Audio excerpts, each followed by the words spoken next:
कथा कहती है, अभी आम का सीजन चालू हो गया, केरी आने लगी, आम आने लगा। आम के बगीचे में जाकर देखना, जो नया नया पौधा होता है, नया नया आम का पेड़ होता है ना, उस पेड़ में जो नए नए फूल आते हैं। हमारे इधर मध्य प्रदेश में तो उसको आम के पेड़ के मोर कहते हैं कि आम के पेड़ में मोर आएगा। अब इधर नहीं मालूम छत्तीसगढ़ में कि उसको क्या कहते हैं, पर हमारे उधर कहते हैं मध्य प्रदेश में कि आम के पेड़ में जब फल आने वाला होता है तो पहले मोर आ जाता है, पहले फूल आ जाता है। पर जब कोई नया आम का पेड़ होता है, पहली बार उसमें अगर फूल आता है, पहली बार अगर उसमें मोर आता है, तो बड़ा सुंदर दिखता है कि कितना सुंदर है, कितना विशाल है, कितना बढ़िया है। इसमें आम आएंगे, बहुत आएंगे, ढेरों आम लगेंगे और ढेरों आम इसमें लग जाए। पर जो श्रेष्ठ माली होता है ना, आम के पेड़ को जो संभालने वाला होता है, जो श्रेष्ठ माली होता है, जो बगीचे को संभालने वाला माली होता है, वो क्या करता है? उस आम के पेड़ के, नए आम के पेड़ के मोर को, फूल को तोड़ लेता, तोड़कर उसको फेंक देता उसी पेड़ के नीचे। और दुनिया के लोगों को लगा कि इतना बढ़िया आम का पेड़ है, उसमें इतने सारे मोर भी लगे, इतने सारे फूल भी लगे और इतनी सारी केरियां आएंगी, इतने सारे आम लगेंगे। परंतु गजब करा माली ने, बगीचे के माली ने तो तोड़ा फूल को, मोर को और पेड़ के नीचे डाल दिया। कई लोगों को गुस्सा भी आया, कई लोगों को लगा भी सरी कि ये क्या करा। बताओ, आम का पेड़ में इतने सारे मोर लगे थे, इतने सारे फूल लग रहे थे, उसने तोड़कर सब नीचे पटक दिया, उसको कुचल दिया, बेकार कर दिया। पर जो समझदार था, जिसकी चित्तवृत्ति में समझदारी थी, उसने माली को धन्यवाद दिया कि वारे माली, तूने अच्छा करा। जो पहली बार नए वृक्ष में जो मोर आए थे, फूल आए थे, उसको तोड़कर तूने कीचड़ में डाल दिया, पेड़ की जड़ में डाल दिया। क्यों?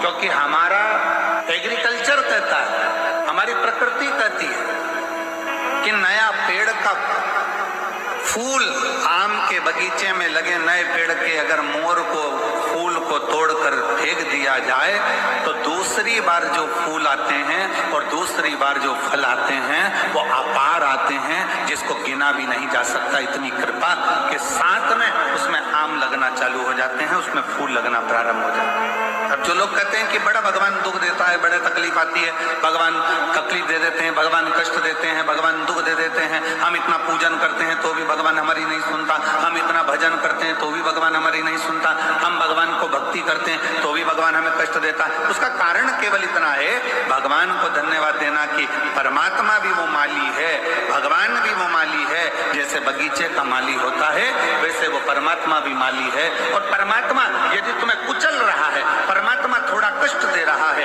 परमात्मा थोड़ा दुख दे रहा है, परमात्मा थोड़ा सा कष्ट अगर तुमको जीवन में दे रहा है, तो समझ लेना कि जैसे मोर को तोड़ा गया, फूल को तोड़ा गया और जड़ में डाला गया, जिससे ये पेड़ और उन्नति करे और आगे बढ़े और बहुत उन्नति कर कर बहुत फल दे, उसी तरह भगवान भी अगर हमको दबा रहा है, कुचल रहा है, थोड़ा कष्ट दे रहा है, तो समझ लेना कि परमात्मा भी हमको बहुत आगे ले जाना चाहता है।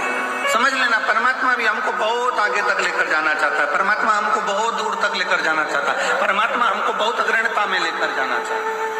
और शंभु शरणे पड़ी मांगो घड़ी दुख काटो, दया करी दर्शन आपो। शंभु शरणे पड़ी मांगो दुख काटो, दया करी दर्शन आपो। थोड़ी तकलीफ जीवन में, थोड़ा दुख जीवन में, थोड़ी परेशानी जीवन में अगर परमात्मा दे तो ये मानकर चलना कि वो भोलेनाथ ने तुम्हारे लिए कुछ अच्छा सोच कर रखा, कुछ अच्छा विचार कर कर रखा, कुछ अच्छा सोच लिया होगा, कुछ अच्छा विचार कर लिया होगा, कुछ अच्छा अपने मन में धारण कर कर रखा होगा, जो आज प्राप्त हुआ है। और